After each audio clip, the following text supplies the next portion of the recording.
What's up les Catchadites, c'est Jimbo et on est parti pour une toute nouvelle vidéo. Et dans cette vidéo les Catchadites, on va braquer les projecteurs sur l'année 2024. Et autant dire que l'année 2024 a été une année totalement dingue pour la WWE. Bon, surtout pour nous Catchadites français qui pour la première fois depuis des années a vu un PAE sur le sol français. Et malheureusement, je ne peux pas être objectif quand on parle de Backlash. Sans déconner, pour moi c'est clairement le PAE de l'année 2024 à la WWE. Alors oui, je sais, il y a des PAE qui sont bien meilleurs que Backlash, on peut citer Royal Rumble, on peut encore citer WrestleMania 40, mais bordel, c'était une ambiance totalement folle. Après, je suis entièrement d'accord avec vous les Catchadites, si on retire l'ambiance, le fait que c'est un PAE en France, ça reste un PAE tout à fait ordinaire qu'on a vu régulièrement aux États-Unis. Mais bordel, c'était totalement ouf et ça a mené à des moments totalement ouf qui pour moi sont les meilleurs moments de l'année 2024 à la WWE, notamment l'entrée de Jey Uso qui a été une entrée totalement ouf. On peut aussi parler du fait que les fans ont scandé le thème de Randy Orton et ça a même surpris Catcher. Et on peut pas parler de Backlash sans parler bien évidemment du main event avec l'entrée totalement ouf de Cody Rhodes ou encore des chants qu'on a eu envers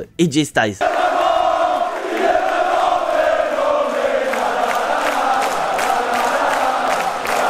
Ah non, sans déconner, pour moi, Backlash, PAE de l'année 2024 à la WWE. Mais ce n'est pas le sujet de la vidéo, les Catchadites. En effet, j'ai décidé de braquer les projecteurs sur celui qui est, selon moi, le catcheur de l'année 2024 à la WWE. Et comme je viens de dire, les Catchadites, c'est entièrement mon avis personnel. Donc il est tout à fait possible que vous soyez pas du tout d'accord avec moi et que le catcheur que je vais citer dans la vidéo n'est pas le catcheur de l'année selon vous. Et ben je vous invite à me dire dans l'espace des commentaires qui est, selon vous, le catcheur de l'année 2024 à la WWE. Et autant dire qui sont beaucoup à prétendre à ce titre de catcheur de l'année 2024 à la WWE. Parmi les catcheurs qui peuvent prétendre à ce titre de catcheur de l'année 2024 à la WWE, et ben on peut citer le champion undisputé Cody Rhodes. Sans déconner, le début d'année 2024 pour Cody Rhodes est totalement dingue. Déjà, il fait un back-to-back, ce qui est quelque chose d'assez incroyable, parce que pour rappel, les Catchadites, seuls 3 catcheurs avaient réussi à faire cet exploit avant Cody Rhodes. Et surtout, on ne peut pas parler de Cody Rhodes sans parler de sa route légendaire vers WrestleMania. Parce qu'on part quand même d'un Cody Rhodes qui, certes, fait un back-to-back, mais on a surtout un Cody Rhodes qui renonce à son opportunité pour affronter de nouveau Roman Reigns à WrestleMania. Ce qui va entraîner une colère des fans et ça va entraîner une explosion sur les réseaux sociaux avec le hashtag WeWantCody. Ce qui va mener à ces 2 nuits de WrestleMania totalement légendaires. Déjà, la première nuit de WrestleMania, avec ce match par équipe entre Cody Rhodes et Seth Rollins contre The Rock et Roman Reigns, ce qui va mener au main event de la nuit 1 que beaucoup considèrent comme le plus grand main event de l'histoire de WrestleMania.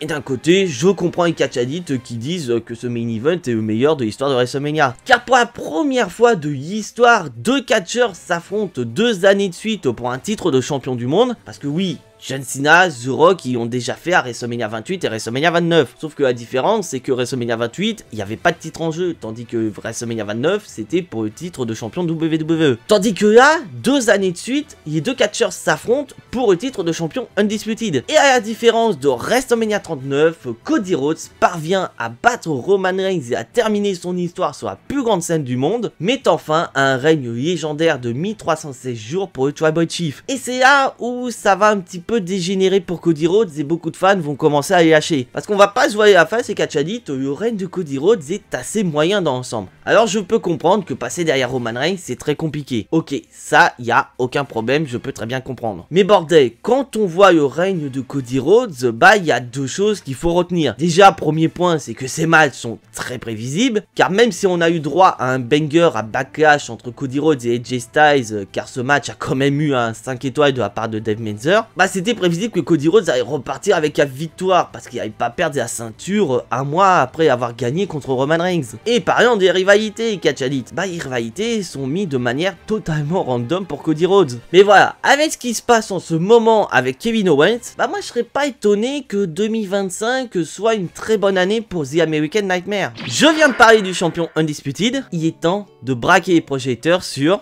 le champion World Heavyweight. Bah oui, tout comme Cody Rhodes, 2024 a été une très bonne année pour le ring général Gunther. Car 2024 commence de la plus belle des manières pour Gunther, car il est toujours champion intercontinental et il est même parvenu à battre le record légendaire du Honky Tonk Man faisant de lui le champion intercontinental au règne le plus long d'histoire. Et après 666 jours de règne, un chiffre un peu porte-malheur soit dit en passant, il perdra finalement son titre intercontinental à WrestleMania contre Sami Zayn. Alors oui, je vous avoue, j'étais pas vraiment fan de voir Sami Zayn mettre fin au règne de Gunther. Personnellement, je voyais trop Chad Gable réussir à faire cet exploit. Parce que c'est vrai, faut quand même noter un point très important durant le règne intercontinental de Gunther. Gunther a su mettre beaucoup de catcheurs en avant. Notamment Chad Gable qui a su montrer aux fans que c'était un catcheur talentueux.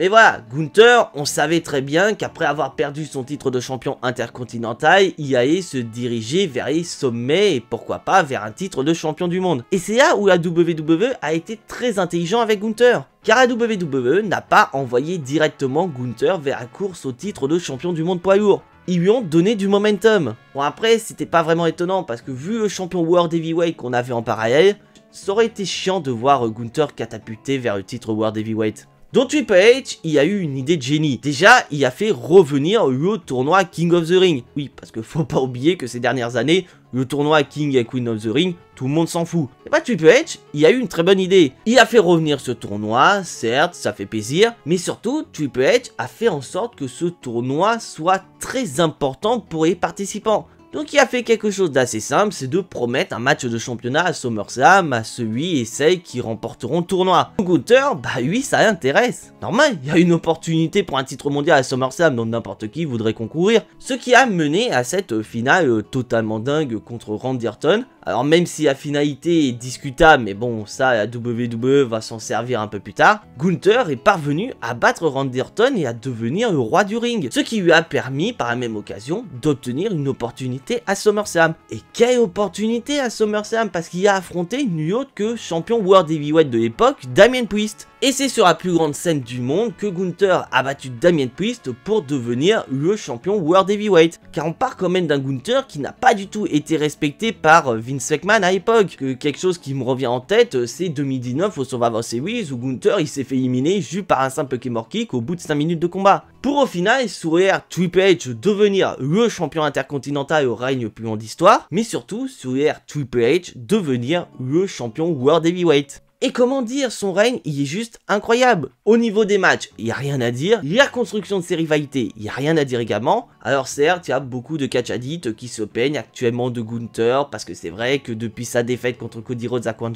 c'est plus vraiment le même.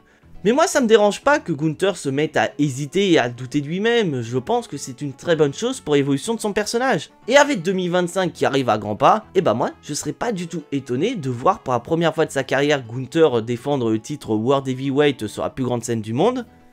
Et d'après les rumeurs, il pourrait avoir un sacré adversaire à WrestleMania. Alors je parle pas de Goldberg et Catch Addict parce que pour moi, je ne veux pas voir Goldberg contre Gunther, mais peut-être pourquoi pas un Gunther contre John Cena pour le titre World Heavyweight à WrestleMania 41. Et moi perso, je veux voir ce match. Et maintenant les catch addicts, on va passer à mes deux catcheurs préférés. Il y a deux catcheurs qui selon moi peuvent prétendre au titre de catcheur de l'année 2024 à la WWE. Et je vous cache pas que j'ai galéré pour les départager. Et voilà les catch addicts, celui que je vais citer mérite clairement sa place parmi les meilleurs catcheurs de l'année du côté de la WWE. Car on va parler de ni plus ni moins que de Damien Priest. Et oui les catch addicts, et l'année 2024 est totalement dingue pour Damien Priest. Car on part quand même d'un Mr Money in the Bank, champion par équipe avec Finn Balor qui s'intéressait plus à ses ceintures plutôt qu'à sa mallette. Et c'est vrai que c'est un petit peu contradictoire parce que je rappelle que la mallette permet à celui qui la détient d'avoir un match de championnat quand il veut, où il le veut. Et surtout quand on voit le ratio de cash-in réussi par rapport au nombre de mallettes Money in the Bank détenues à travers l'histoire à la WWE, pas autant dire que Damien Priest, à tout moment, il pouvait devenir champion World Heavyweight. Et c'est à WrestleMania que l'histoire de Damien Priest va s'écrire.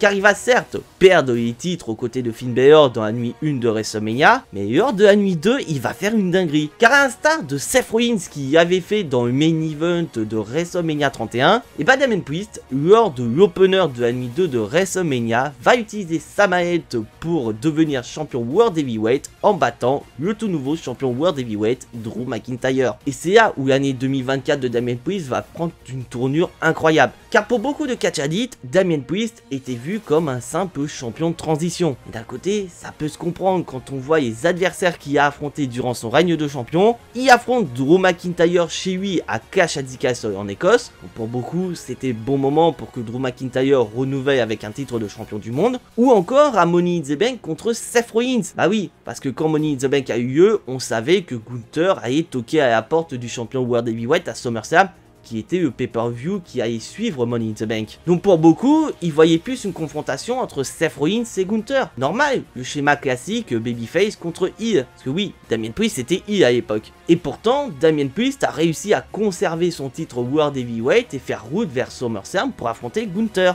Et même si Gunther est parvenu à battre Damien Priest est resté ultra over malgré la défaite. Et même si après à perdre son titre, Damien Priest est rentré en rivalité contre Finn Balor, bon, une rivalité qui n'était pas vraiment importante parce qu'on a bien pu voir que Damien Priest il s'en foutait littéralement de Finn Balor. Damien Priest a su montrer que si il était devenu champion World Heavyweight, c'est pas juste parce qu'il y avait un Money in the Bank entre les mains, mais bien parce qu'il le méritait. Donc pour moi, c'est clair et net, Damien Priest, durant l'année 2024, a su montrer aux fans que s'il est présent en tant que main eventer à la WWE, c'est parce qu'il le mérite. Et maintenant, l'année 2025 pour Damien Priest pourrait être totalement dingue. Car avec son statut de main eventer confirmé, je ne serais pas étonné de voir Damien Priest parmi les favoris pour remporter Royal Rumble 2025. Et là où je ne serais pas vraiment étonné, c'est que durant l'année 2025, Damien Priest obtienne de nouveaux opportunités pour de nouveau devenir champion du monde à la WWE.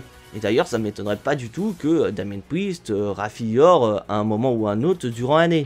Et maintenant les catch addicts, il est temps de passer au sujet principal de cette vidéo. Oui les catch addicts, il est temps de parler de celui qui est selon moi le catcheur de l'année 2024 à la WWE. Et spoiler alert les catch addicts, ce n'est pas Roman Reigns. Spoiler alert, ce n'est pas Solo Sikoa. Même si je vous avoue que Solo Sikoa a eu une sacrée évolution en devenant le Tribal Chief. Mais pour moi, le titre de catcheur de l'année 2024 à la WWE ne revient qu'à une seule personne. Et cette personne est catch addict, c'est Drew McIntyre. Et oui les catch addicts, pour moi, Drew McIntyre est le catcheur de l'année 2024 à la WWE. Car bordel de merde, quelle année 2024 pour Drew McIntyre? Car on part quand même d'un Drew McIntyre qui, fin 2023, début 2024, n'était pas prévu dans les plans de la WWE. Tellement la WWE n'avait pas de plan pour lui qu'il y avait des rumeurs disant que Drew McIntyre n'allait pas re-signer et qu'il allait quitter la WWE. Sauf que non, Drew McIntyre a re-signé, mais surtout il va se passer quelque chose qui va relancer de la plus bête des manières la carrière de Drew McIntyre.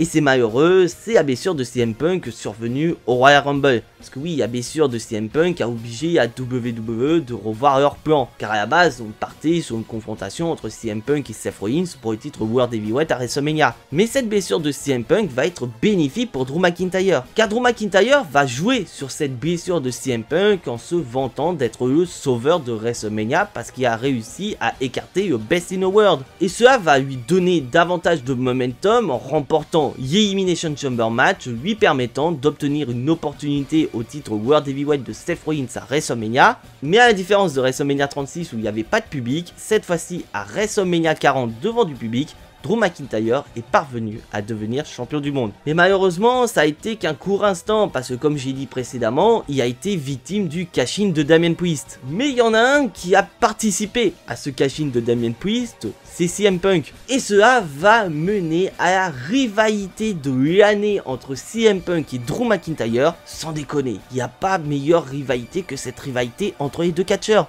On a quitté l'aspect de deux catcheurs qui sont en rivalité pour partir vraiment sur une rivalité personnelle entre les deux. Bon, ok, la rivalité elle est top et il n'y a rien à dire. Mais il y a quand même un point négatif à noter dans cette rivalité. Et c'est malheureusement la pire décision qu'a prise Triple H durant l'année 2024, c'est malheureusement d'avoir donné la mallette à Drew McIntyre pour qu'il la perde quelques heures plus tard. Alors que sans déconner, il y avait une autre solution. Mais bon, je chipote un peu, sinon en soi la rivalité est juste incroyable entre CM Punk et Drew McIntyre. Et surtout, ça va mener au match qui selon moi est le match de l'année 2024 à la WWE. Et oui, je profite également de cette vidéo pour faire mes nominations nominations sur les meilleures choses de l'année 2024 à la WWE. Le Hell in a Cell match entre CM Punk et Drew McIntyre. Sans déconner, ce match était le seul match où on pouvait avoir le Hell in a Cell. Et la WWE a très bien joué son coup. Bon, très bien joué son coup, c'est un très grand mot parce que malheureusement, ce match était en opener de show.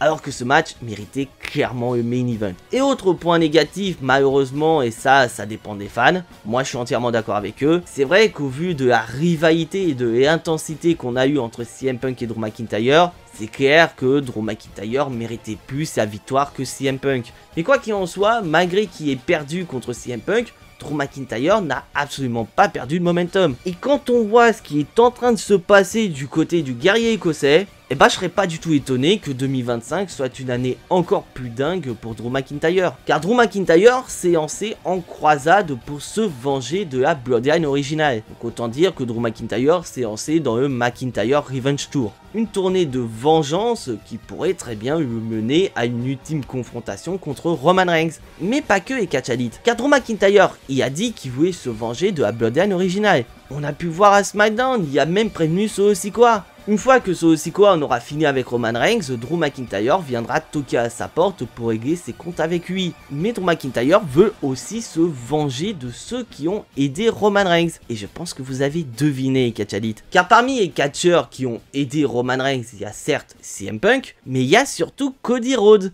Et là, je vais vous sortir un scénario totalement ouf, mais un scénario qui reste cohérent. Car imaginez, Drew McIntyre pourrait faire partie des favoris pour remporter Royal Rumble 2025. Et pour moi, à l'heure actuelle, Drew McIntyre, c'est celui qui va remporter Rumble 2025. Remportant par la même occasion son deuxième Royal Rumble après avoir remporté celui de 2020. Il pourrait aller affronter Cody Rhodes à WrestleMania 41.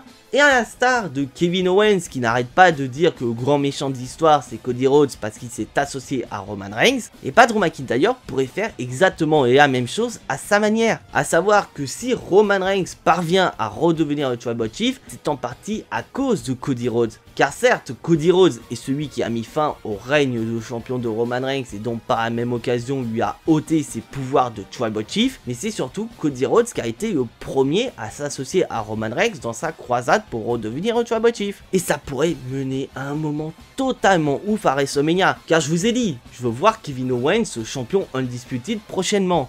Mais j'ai quand même un petit plan B. Ça c'est à force d'écouter Triple H et à chaque fois j'ai que des plans B. Et bah le plan B, le voici. Si jamais Kevin Owens ne réussit pas à battre Cody Rhodes pour le titre Undisputed, pour moi ce sera Drew McIntyre qui détrônera Cody Rhodes. Et peut-être pourquoi pas à WrestleMania. Et ce serait totalement ouf et ça pourrait encore plus concrétiser le e-turn de Cody Rhodes. Voir deux catcheurs qui confirment que c'est lui le grand méchant d'histoire et non eux. Et de voir que les fans se retournent petit à petit contre The American Nightmare, bah ça pourrait mener à un e-turn incroyable de Cody Rhodes.